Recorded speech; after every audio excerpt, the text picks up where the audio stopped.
Welcome to First Do No Harm with Massachusetts Citizens for Life board member and physician Dr. Mark Rollo. This broadcast will focus on medical ethics from a Catholic perspective and address abortion, physician-assisted suicide, contraception, natural family planning, IVF, healthcare proxy, and other topics. Hello and welcome back to First Do No Harm, a show about medical ethics from a Catholic perspective. I'm Dr. Mark Rollo. The last show featured part one of an interview that I did a few weeks ago with Myrna Flynn, president of Massachusetts Citizens for Life. Today I will bring you part two of that interview. But first, let us begin with a prayer. This is a prayer from Priests for Life. Lord God, I thank you today for the gift of my life and for the lives of my brothers and sisters. I know there is nothing that destroys more life than abortion. Yet I rejoice that you have conquered death by the resurrection of your Son. I am ready to do my part in ending abortion. Today I commit myself never to be silent, never to be passive, never to be forgetful of the unborn. I commit myself to be active in the pro-life movement and never to stop defending life until all my brothers and sisters are protected and our nation once again becomes a nation with liberty and justice, not just for some, but for all. Through Christ our Lord. Amen.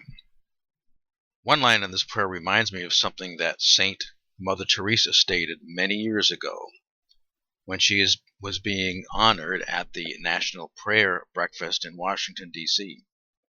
That line in the prayer is this: I know there is nothing that destroys more life than abortion.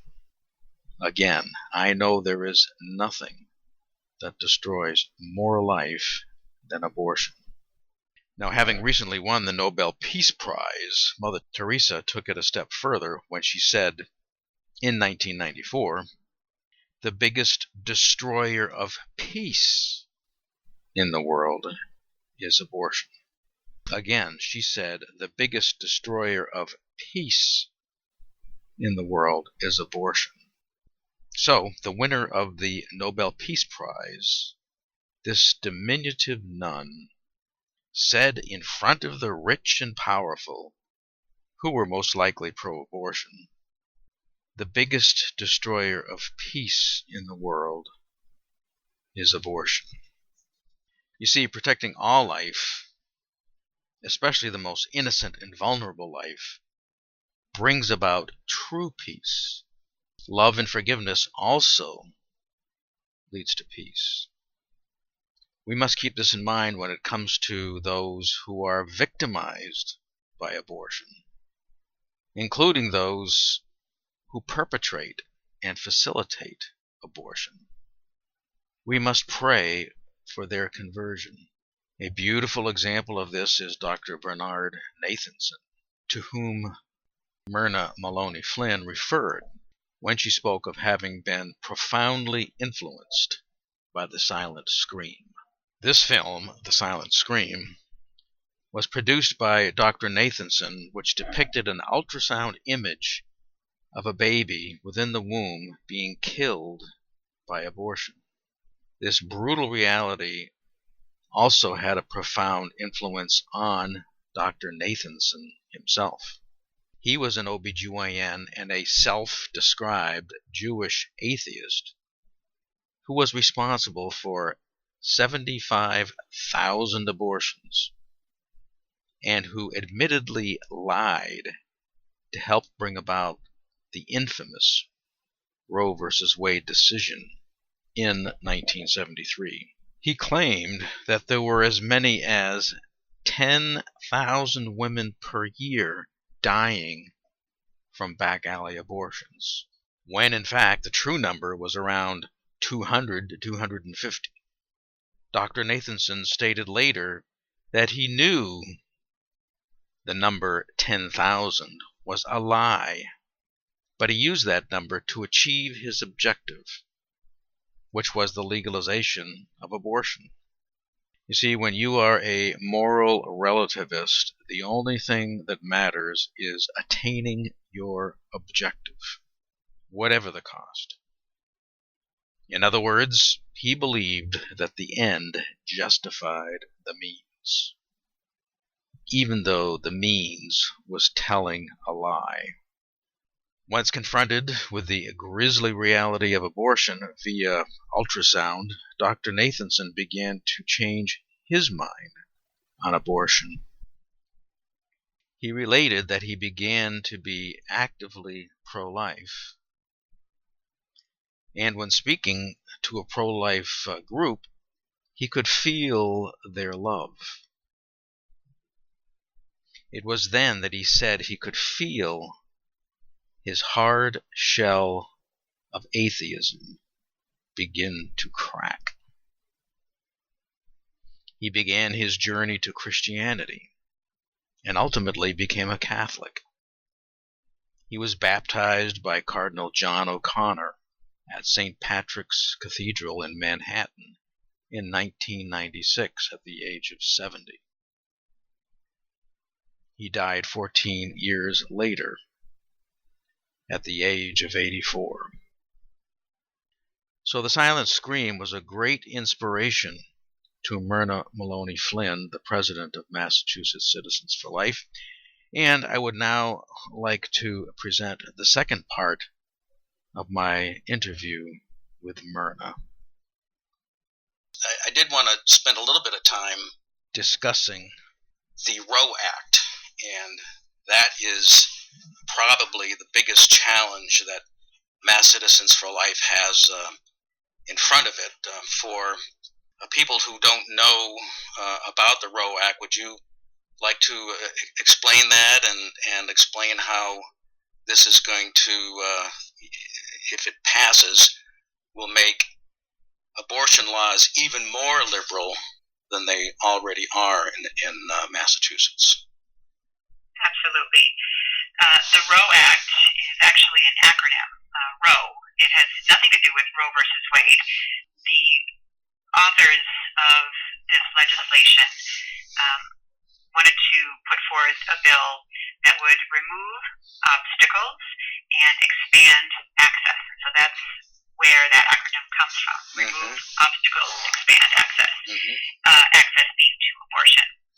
And the way that this bill, if passed, would expand such access, there are a few such ways that it would really not only expand access, but endanger the lives of women, children, and infants. And first of all, one of the points of this bill is that parental consent would be removed. Currently, in this state, one parent or one adult must consent for a girl under the age of 18 to obtain an abortion. The Roe Act would eliminate that requirement, and a girl wouldn't even have the opportunity to go before another adult at all. Currently, there's also something called Judicial Bypass, yes, which, if a girl does not have parents or chooses not to involve her parents in this decision, then she must go before a judge, again, if she is a minor. And the judge would then hear her situation and give her permission, essentially, to obtain an abortion. The Roe Act takes away that provision as well. It would leave a girl to her own devices, yes, to be able to walk into a clinic at the age of even 12, yes, to obtain an abortion without any other adult knowing about it. Now, this is frightening on many levels. It is frightening because this opens the door to predators who might be taking advantage of girls, who are without any kind of help. And in other ways, abortions are dangerous. They're not simple procedures. They are not pain-free. They are not without about the need for follow-up care. And we're putting an awful lot on the shoulders of very, very young children Yes. to say that it's okay for them to go with a friend and have this simple procedure performed when this simple procedure is dangerous, as I said, down the road to consider one's mental health. It is simply irresponsible that we would consider having this. And you can imagine a 14-year-old getting an abortion without her parents being aware, and then going home to be in her parents' home, and the parents don't even know potentially that they've had an abortion. So if she's complaining of pain or gets a fever, they don't know that she's at risk for complications from the abortion. So, and there's a possibility that a victim of incest or a victim of sex trafficking can be brought in to have this. It's just abominable. It is. That's a great word for it. The Roe Act itself is abominable. And another provision within the legislation would remove life-saving equipment from rooms where abortions are performed. The life-saving equipment that is currently mandated to be in these rooms is meant for babies who survive abortions. The Roe Act would eliminate that equipment from being in the room or from needing to be in the room.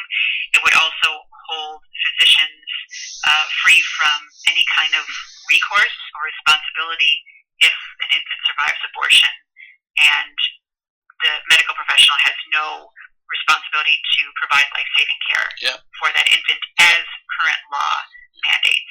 Hence we call it passive infanticide. Correct. And again, when you think of this bill's main goal, as its proponents say, is to expand access. Well, these provisions are not expanding access. They are expanding danger and very, very egregious actions that we as a society have a duty to stand up and speak out against and question why these provisions possibly make sense. Another point that the proponents wish to be in this bill is that late-term abortion procedures that infrequently but still do take place within the state, abortions past 24 weeks, would be able to be performed outside of hospital settings. Right, so it's very dangerous. Now, it's very dangerous because these late-term abortions are multi-day procedures, and currently we have these performed within hospitals, which I think nobody would disagree that Massachusetts is not short on the highest quality hospitals on the planet, and yet proponents of the Roe Act wish to allow women to have dangerous late-term abortions outside of hospital settings. So again, I'm not sure how access weighs against safety in a scenario like that. So overall, it's a very dangerous bill, and it was put forth shortly after President Trump was elected, and also about the same time as Justice Kavanaugh and Gorsuch were confirmed to the Supreme Court. So the timing is very suspect. The timing is essentially a knee-jerk reaction to those events, which have no bearing currently on state law. Right, and if Amy Coney Barrett gets on the bench, as it looks like it will, this will probably be an even bigger impetus for the legislature to try to push this through, and they may try to do it after the election. This bill has stalled on Beacon Hill because of the coronavirus pandemic and other things, but primarily the pandemic. They haven't been meeting. When they do meet, it's all virtual, and they know that there's a lot of pushback, primarily from organizations like MCFL. And, correct. They have heard constituents loud and clear, and they need to hear more. Yes, exactly. We will need to make those phone calls. We will need to write letters. We will need to keep sending emails, showing up at the State House when it's safe to do so. The fact that we have stalled this bill for almost 2 years is a miracle, and yet it's also so telling that this critical that even legislators are afraid to touch it. Yep. And yes, they might bring it up again, but I think there is a lot to be said for the education that our pro-life partners have done. Because once people hear what the Roe Act really means and what the implications of it would be, voters don't want it. Legislators don't want any part of it. And so if we keep that pressure up, then we have a good chance of derailing it altogether. Right. Well, in the few minutes we have left, I would like you to speak a little bit more about MCFL specifically. People can go online, and there are many things on the website, one of which was a recent virtual banquet that we had with some very heavy hitters to listen to, and people can actually go online now and listen to that virtual banquet that occurred just a few weeks ago. Could you speak a little bit about that, and people could check into it? Absolutely. Well, we had to move our banquet online because of the coronavirus, preventing in-person gatherings, and it worked out in a way that nobody dreamed would be as successful. We were able to secure our keynote speakers in a virtual setting, and so your listeners will be able to hear from Dr. Alveda King, who is the niece of Dr. Martin Luther King, and she is very involved with the protection of the unborn, and she comes at that effort from a civil rights perspective, which is very key, I think, for the general population to start honing in on those words. This is a civil rights issue. Yes. They will also be able to hear from Melissa Oden, who survived an abortion back in the 70s. And as this Roe Act is sitting on Beacon Hill with survivors in its crosshairs, Melissa Oden can speak on behalf of babies who survive abortion. That's right. She is incredibly compelling. Yep. And Cardinal O'Malley also spoke and gave a very wonderful, heartfelt message to pro-lifers. And gosh, I'm not going to give all of the guests away. Yes. If your listeners would like to, they can go on our website, as you said, and the link is there. And it really is a fun event with a lot of other surprises along the way. So I hope people do watch and, of course, support our organization as well. Yeah, and that website is masscitizensforlife.org. And Myrna, this has been great. The half hour, the 30 minutes we have flew by. So it sure did. There's so much more to talk about, and I hope sometime in the future it would be okay if I spoke with you again about these very important matters. Absolutely. Unlike Amy Coney Barrett, I did take notes, and I am prepared. She doesn't need notes. I did, and my list, we barely got into it. So yes, in the future, let's talk again. Yeah, excellent, Myrna. Well, thanks very much, and once again, I appreciate your contribution. Great. Thanks very much, Mark. Thank you for your time. Yeah, take care, Myrna. Bye-bye. Talk to you soon. Bye-bye. I am grateful to Myrna Maloney Flynn for taking the time to be interviewed. In our remaining time, I would like to reiterate the importance in defeating the Roe Act, as Myrna had discussed. Again, this dangerous bill, which is House Bill 3320 and Senate Bill 1209, again, that's the same bill, the Roe Act, House Bill 3320 and Senate Bill 1209, would do the following. The Roe Act allows abortion during all 9 months of pregnancy for virtually any reason. This is even worse than the current law, which allows abortion on demand up until 24 weeks. The Roe Act also eliminates any requirement that abortions be done in a hospital.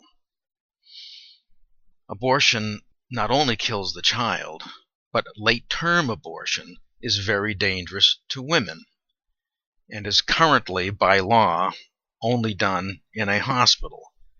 The Roe Act would eliminate this requirement, and so abortions could be done in clinics such as Planned Parenthood. Roe eliminates any requirement that medical care be given to the baby if the baby is born alive from a so-called botched abortion. Thus, the term infanticide is not hyperbole. The current law requires that resuscitative equipment for neonates be present in the room where an abortion occurs in case a baby is accidentally born alive. The Roe Act removes the requirement for resuscitative equipment to be available. Thus, the baby, if born alive, can be legally allowed to die. This is infanticide, passive infanticide. Roe eliminates the requirement that a minor receive parental or court consent. Now, the current law already does away with parental consent. It does have the requirement for a so-called judicial bypass, so that if a 13 or 14-year-old girl is afraid to tell her parents that she's pregnant, can go to a judge, and the judge can consent to an abortion for this minor. And in point of fact, the vast majority of the cases, greater than 95% of the time, the judge does allow the abortion without parental consent. Now, this is not liberal enough for some people, and so the Roe Act also eliminates the requirement for judicial bypass. Thus, an adult who impregnates a girl or a sex trafficker whose trade leads to a pregnant minor can take that girl to obtain an abortion. And so the only adult that needs to be aware can be the adult who directly led to the pregnancy of the minor. Roe forces the taxpayer to fund abortion for women who cannot afford it, including late-term abortion. So, you and I would be on the hook for paying for these late-term abortions, for paying for potential infanticide. So I urge everybody listening to this today, please call your state senator and representative. The State House number is 617-722-2000. 617-722-2000. Call today to oppose this bill. With the election having passed by the time this airs, and with Amy Coney Barrett having been named Justice to the Supreme Court, the pro-abortion forces in this state will rush to protect abortion on demand through all 9 months of pregnancy in this state should Roe v. Wade eventually be overturned. So, please call your state senator and representative today and tell them you're opposed to Roe for the reasons that I just mentioned. And more information can be obtained by going to masscitizensforlife.org. Now, after you reach your own state senator and state representative, I encourage you to contact the Joint Committee on the Judiciary. Contact the chairman.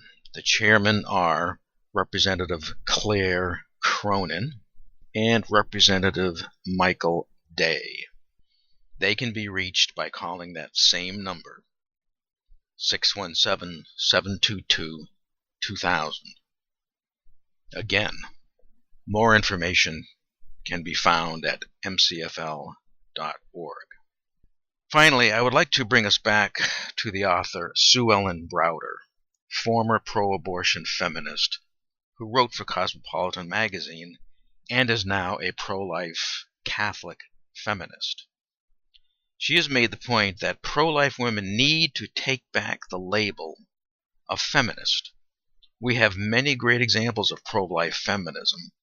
one of whom I just interviewed. And another beautiful example is, as I mentioned, Amy Coney Barrett, who is now Supreme Court Justice and devoted wife and mother of 7. Sue Ellen Browder asked this question in her book, Sex and the Catholic Feminist. She asked this question: to whom do you belong? The Christian woman replies, I belong to the God who created me and to others. The selfist, that is S-E-L-F-I-S-T, the selfist answers, I belong only to me. I create myself. That is a prescription for a sad, lonely life. It should give us great joy and great hope to see the rise of the pro-life feminist. Women like Myrna Flynn and Amy Coney Barrett. So until next week, remember, we should always treat life with care and respect. And, at the very least, we should first do no harm. Thank you for tuning in to First Do No Harm. Dr. Rollo welcomes your questions and comments. You may contact him at markrollo978@gmail.com. That's MARKROLLO978@gmail.com. Thank you, and until next week, remember, first do no harm.